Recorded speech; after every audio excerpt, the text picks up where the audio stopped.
Hello everyone, we are still waiting for the warm up as the weekend arrives. Wind chills remain dangerously cold, so if you have any plans to be outside tonight, take it easy. Let's get more details from our chief meteorologist, Hutch Johnson. Hutch? Mike, thanks so much, and good late afternoon, everyone. We started our day very chilly up north, and we've had wind again throughout the day, and it's from the north, kind of reinforcing the cold that we have.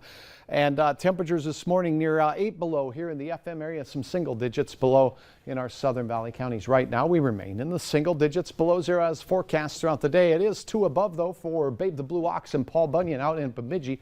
9 below in Devil's Lake right now. Langdon, a chilly 8 below zero, and those winds generally around 10 to 20 miles per hour, and we have wind chills between 20 and 30 degrees below zero heading into your evening hours. It's going to be a cold evening, but overnight we're going to see snow develop, and into the midday tomorrow we're going to see 1 to 4 inches. A few of you will get the plus sign, a little bit more than that. Gusts to 30 plus miles per hour throughout the day.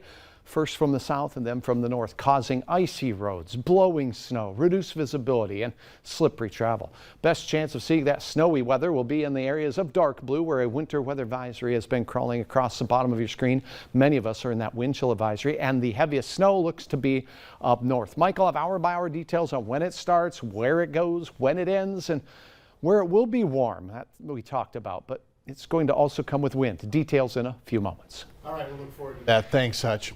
Some people are out in the cold right now, braving the elements. The Fargo-Moorhead Legion Riders are starting their 44-hour journey to help bring awareness and raise support for veterans and the homeless in our community. Valley News Live's Aaron Walling joins us from the Moorhead American Legion Post 21. Aaron?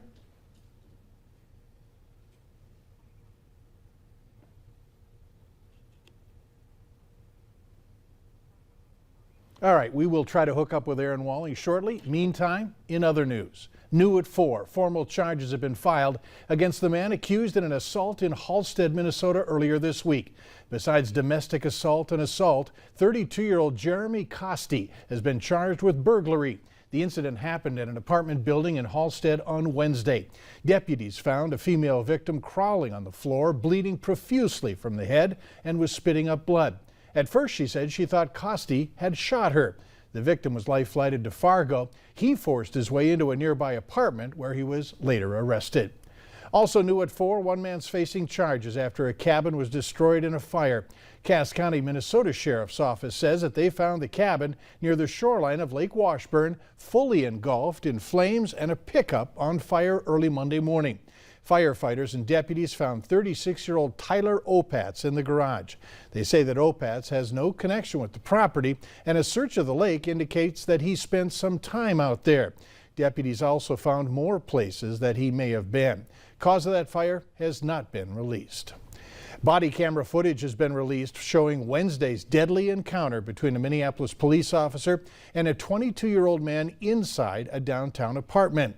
Public information documents confirm that Officer Mark Hanneman fatally shot Amir Lockie Wednesday morning at the Bolero Flats apartment building. The video shows police entering an apartment. Lockie rises from a couch and turns toward the officers with a gun in his hand. Interim Police Chief Amelia Huffman and the Mayor Jacob Fry held a press conference last night after the footage was released, which quickly turned contentious. Chief Huffman, hold on. Chief Huffman, no, do not. Okay, I'm not a threat. I don't have a gun. Okay, don't treat me like I'm a threat. This is what I would call the anatomy of a cover-up. When I agreed to work with you on the work group, we talked about the importance of transparency and accountability. This isn't what I signed up for.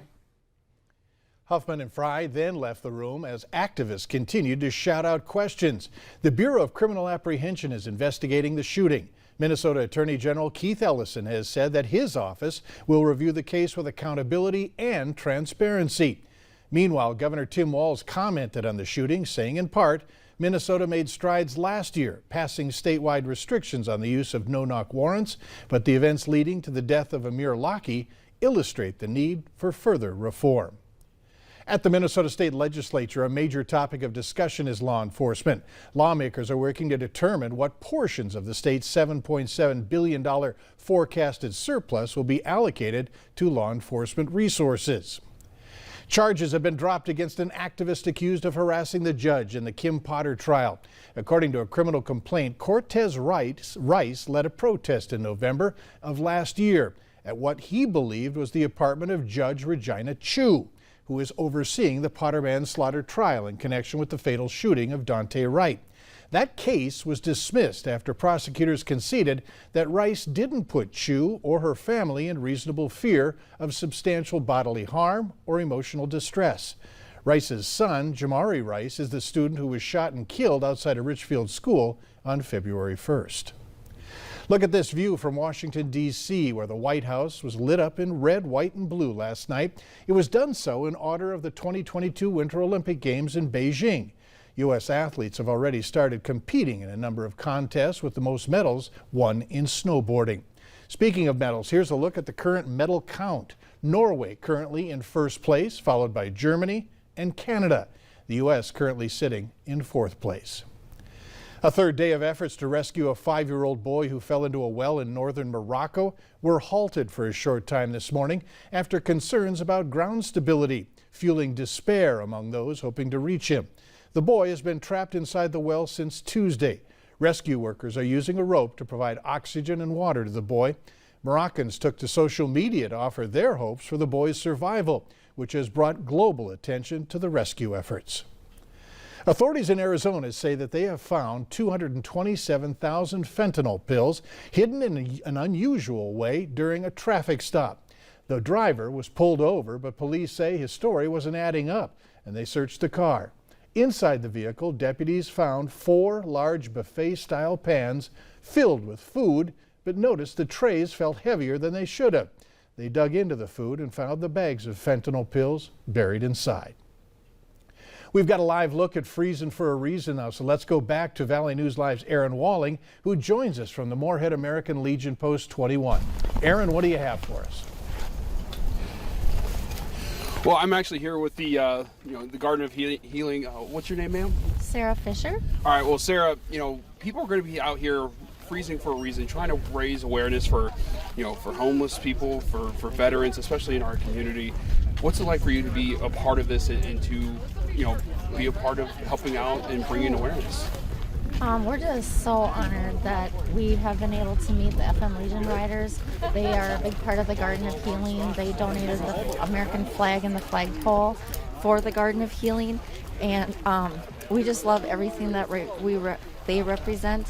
My dad is a veteran, my husband's dad is a veteran, and we just know that this is a much needed cause, and the shelter out at the cemetery will just be so needed. And just one more question for you. And what's it like whenever you guys are able to help out a veteran and to be able to see that smile on their face when when their spirits are lifted? Oh, we have just met so many wonderful people that have given so much to their service, and we packaged goods for Christmas for the troops here at the VFW, and just to know that we're able to help them as much as they have helped keep our country free. All right, well, Sarah, thank you so much, and we're going to be out here with you guys, throughout the night. It's going to be super cold, but it's for a reason. And Mike, I hope that you're warm and safe back in the studio, but we're going to be out here, bringing awareness. All righty. Good cause, Aaron, and thank everybody there for us. Speaking of good causes, on this National Wear Red Day, the American Heart Association is hoping to raise awareness about the #1 killer of women, broken heart syndrome. It causes weakness of the heart muscle, often triggered by emotional or physical stress. While considered temporary, up to 10% of the patients will have another event within 5 years. Research shows broken heart syndrome is on the rise in middle-aged and older women. We are doing this because of the rising cardiovascular death rates in women, particularly younger women under the age of 50, and particularly women of color. It is important to get your heart checked. A doctor can calculate a woman's risk of heart disease through testing and screenings. Fargo Cass Public Health just launched its Infant-Friendly February campaign focused on getting businesses to apply for the Supportive Breastfeeding Workplace designation. More than 50 businesses already have the designation, but public health wants that number to go up. Businesses need to have a policy in place. The designation is free. Grants are even available to make workplaces more comfortable for breastfeeding moms. And the policy does need to indicate that there's flexible scheduling for moms to be able to express milk at work, that there is a space, a private space, that's not a bathroom, and that there's access to a sink and a place to temporarily store milk. Sample policies, the application, and a list of designated businesses can be found on our website. Go there to valleynewslive.com.